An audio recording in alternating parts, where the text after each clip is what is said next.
Olá pessoal, sejam todos muito bem-vindos. Hoje nós vamos falar sobre uma importante estrutura dos seres vivos, a célula.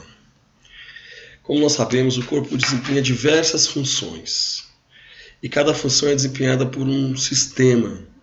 Por exemplo, para o nosso corpo obter energia, precisamos de oxigênio para capturado pelo sistema respiratório e dos nutrientes absorvidos pelo sistema digestório, né? Cada sistema apresenta um conjunto de órgãos, como pulmões, nariz, e fazem parte do sistema respiratório. Enquanto o estômago, o intestino e o sistema digestório, os órgãos são formados por diversas estruturas denominadas células. Então, é disso que vamos falar hoje do nosso primeiro encontro, ok? Vamos falar sobre a célula e a sua estrutura. Mas como que iniciou os estudos da célula, né? Nós sabemos que desde 1825 que temos os primeiros registros de fabricação de lentes na Itália, mas foi somente aproximadamente em 1863 que Robert Hooke ele conseguiu fazer a primeira observação em cortiça. Ele observou as lâminas de cortiça e verificou que tinha pequenos espaços vazios. E o que acontece? Depois dessa observação, ele deu o nome de cela, que é pequeno espaço vazio. Porém, pessoal, é muito importante lembrar que o trabalho de Robert Hooke não foi o único trabalho, né? Ele publicou os seus trabalhos em 1665,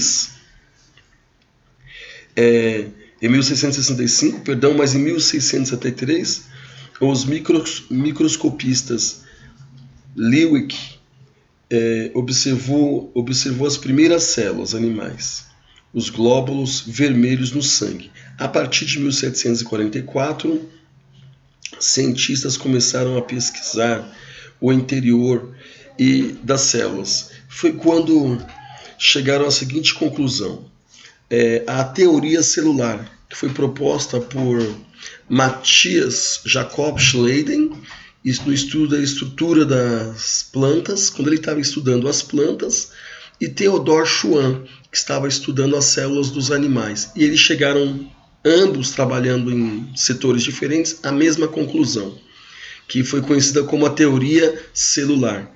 Todos os seres vivos são constituídos por célula. Portanto, a célula é a unidade básica e estrutural e funcional dos seres vivos. O que quer dizer isso aqui? Se o corpo de uma pessoa, de um ser vivo, fosse um muro, cada célula seria um bloco. Unidade de forma. Cada célula seria um bloco. Se o corpo fosse uma fábrica, cada célula seria um funcionário. Funcional, ou seja, unidade de forma, o bloquinho, e unidade funcional seria o funcionário. A célula é constituída basicamente por três partes fundamentais: a membrana plasmática, que tem a função de controlar o que entra e o que sai da célula, é uma propriedade chamada permeabilidade seletiva, e também comunicação no interior da célula, inclusive com outras células também. Temos ainda o citoplasma, essa região gelatinosa que fica entre o núcleo e a membrana plasmática.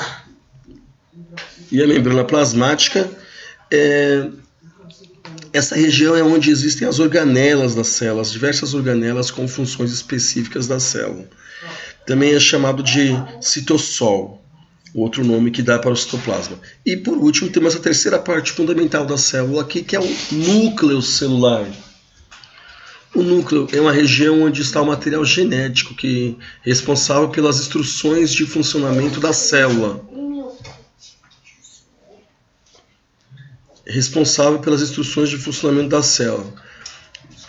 Ou seja, a transmissão dos caracteres hereditários, é o centro de comando da célula, o núcleo celular. As células podem ser divididas em dois tipos fundamentais: procarióticas, aquelas que não têm a membrana que protege o núcleo, então o material do núcleo fica todo espalhado pela célula, é a procariótica, não tem essa membrana chamada de carioteca. Quem são os procariontes? São as bactérias, isso mesmo, as bactérias. E temos ainda as células eucarióticas. As eucarióticas são aquelas que possuem o núcleo, a carioteca. As eucarióticas são as mais complexas, são as das plantas, dos vegetais e também dos animais. Então as células são divididas em procarióticas e eucarióticas, sendo que animais e vegetais são eucarióticas. E é importante ainda falar a respeito, algo muito importante para vocês, a respeito das características da célula vegetal. Ela apresenta 3 estruturas muito importantes, que não tem na célula animal.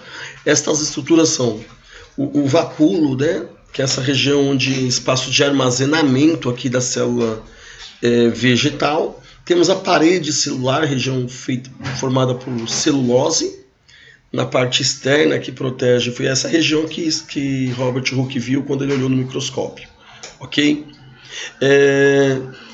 E temos ainda o cloroplasto, que é essa região que armazena o pigmento da clorofila, que serve para a plantinha fazer a fotossíntese, ok, pessoal?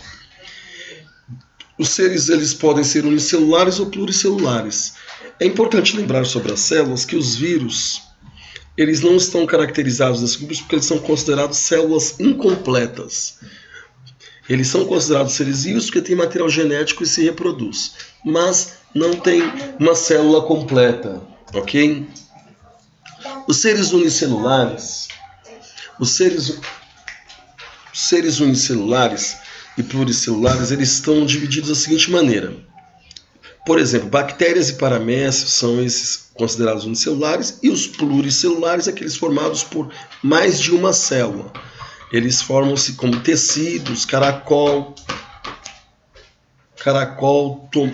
uma planta como o tomate, o cão, o homem.